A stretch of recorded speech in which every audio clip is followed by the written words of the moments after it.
자, 오늘은 높은 탑에 갇힌 공주. 어느 왕이 하루는 이상한 꿈을 꾸었습니다. 꿈속에서 예언자가 나타나 커다란 유리 구슬을 건네주었습니다. 미래를 보여주는 마법의 구슬이옵니다. 유리 구슬 속에는 웬 젊은 사내가 벌거벗은 채 사막을 헤매고 있었습니다. 왕이 물었습니다. 저 흉측한 자는 누구인가? 3년 뒤에 따님의 배우자가 될 사람이지요. 왕은 화들짝 놀라 눈을 떴습니다. 거참 몹쓸 꿈이로다. 왕은 그 불길한 꿈을 얼른 지워버리고 싶었습니다. 하지만 지워지기는커녕 시간이 갈수록 꿈에서 본 젊은이의 얼굴이 점점 더 생생해지는 것이었습니다. 다 찢어진 누더기를 걸친 채 거짓골이 되어 사막을 헤매는 그 흉한 모습이 자꾸만 왕의 마음을 어지럽혔습니다.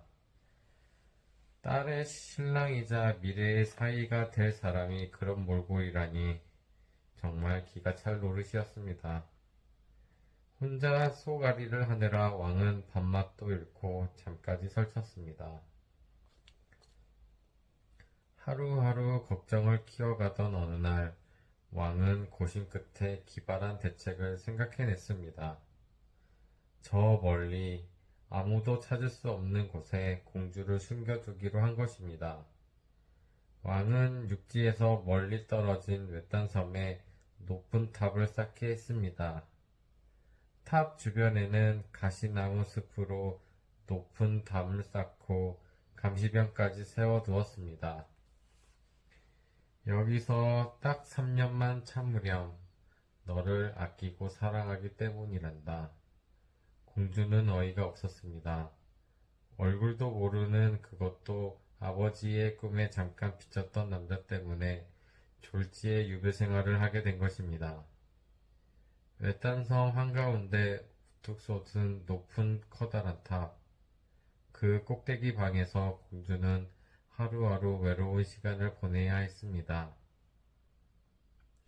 감시병이 음식을 차려올 때를 빼고는 줄곧 혼자였습니다.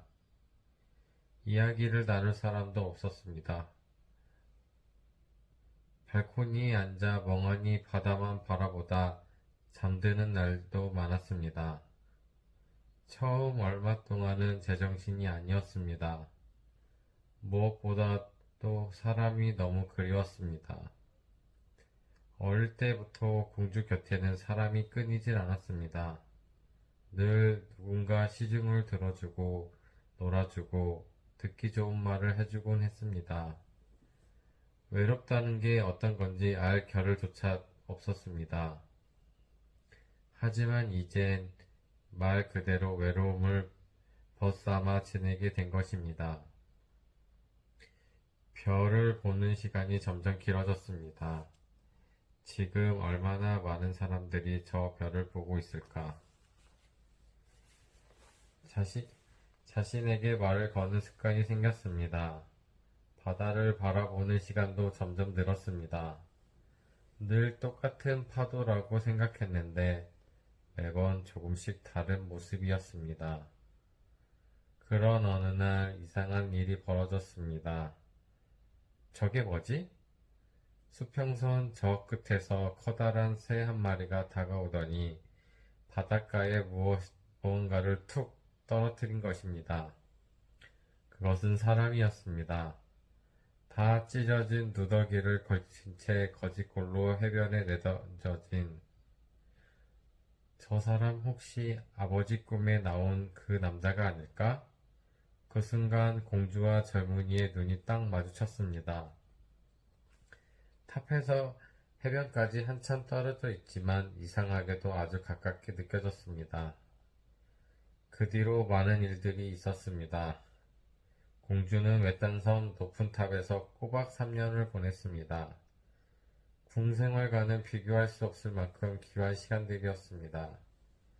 공주는 더 이상 철부지가 아니었고 외로움에 훌쩍거리는 나약한 소녀는 더더욱 아니었습니다. 3년 만에 무인도를 찾은 왕의 눈에도 공주가 낯설게 느껴지기 마찬가지였습니다. 그동안 고생 많았다. 이제 나와 함께 왕궁으로 돌아가자꾸나. 예, 하지만 그 전에 아버지께 소개해드릴 사람이 있어요. 공주는 왕을 해변의 오두막으로 안내했습니다. 거기엔 우통을 벗은 채 고기를 잡고 있는 젊은이가 있었습니다. 왕은 깜짝 놀랐습니다. 그 속에 그 사내가 눈앞에 서 있었기 때문입니다. 하지만 꿈에서 봤던 모습과는 사뭇 달랐습니다.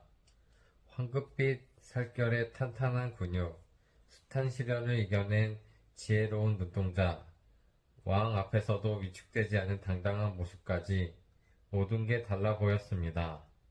얘야, 이게 대체 어떻게 된 일이냐? 잠시 후 공주의 입에서 긴 대답이 흘러나왔습니다. 일찍이 세상에 대한 호기심으로 모험을 시작한 소년이 있었어요. 높은 산과 깊은 강, 끝없는 사막과 넓은 바다를 누비고 다녔죠. 거친 바람과 뜨거운 태양이 그를 키웠어요. 도적대를 만나 모든 것을 잃고 거짓골이 되어 사막을 헤맨 적도 있었죠. 아버지 꿈에 나타난 그 초라한 모습으로 말이에요. 젊은이는 추위를 피해 짐승의 가죽을 뒤집어 쓴 채 잠이 들었어요. 그런데 그때 커다란 새가 날아와 털 가죽을 통째로 채워갔어요. 그러고는 곧장 바다를 건너기 시작했죠. 젊은이는 새에 붙잡혀 가면서도 여전히 꿈을 꾸고 있었어요. 꿈속에서 새가 말을 하더래요. 다시 깨어났을 때 처음으로 눈이 마주친 여인과 영원한 사랑에 빠지리라. 새의 예언대로 젊은이는 해변에서 눈을 떴고 저와 눈이 마주쳤어요. 우리는 그렇게 만났어요. 젊은이는 며칠 동안 밧줄을 길게 엮었어요. 그리고 감시병의 눈을 피해 높은 탑을 오르기 시작했죠. 발코니에서 처음 인사를 나누던 그날을 잊을 수가 없어요. 그는 나의 유일한 말벗이 되어주었고 바깥 세상의 온갖 신기한 이야기를 들려주었죠. 매일매일 탑을 오르내리는 동안 몸도 건강해졌어요. 나를 위해 섬을 구석구석 뒤져가며 꽃을 꺾어 오기도 했고 물고기를 잡아올 때도 있었어요. 외롭지 않았어요. 외롭긴커녕 즐거웠죠.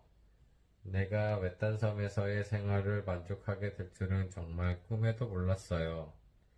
그러다 보니 어느새 3년이 훌쩍 흘렀네요. 공주의 말이 끝나자 왕은 다시 한번 젊은이를 위아래 훑으며 말했습니다. 꿈에서는 이런 모습이 아니었는데, 공주가 말했습니다. 아버지는 우리가 만나기 전에 모습을 보신 것 뿐이에요.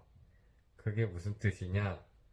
한 사람이 누군가를 만나 사랑하게 되면 전혀 다른 존재가 되거든요.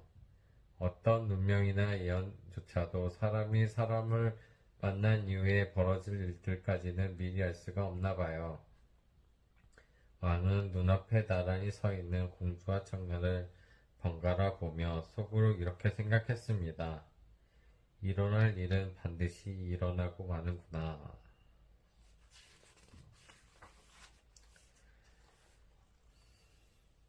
아기에게 전하고 싶은 아름다운 가치사전, 만남, 삶이 바뀌는 아름다운 지점.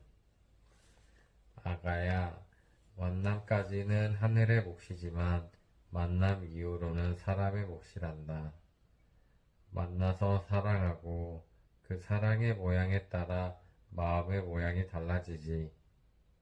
마음의 모양에 따라 삶이 달라지고 운명이 달라진단다. 만남보다 중요한 것은 만남 이후의 선택이야. 끝.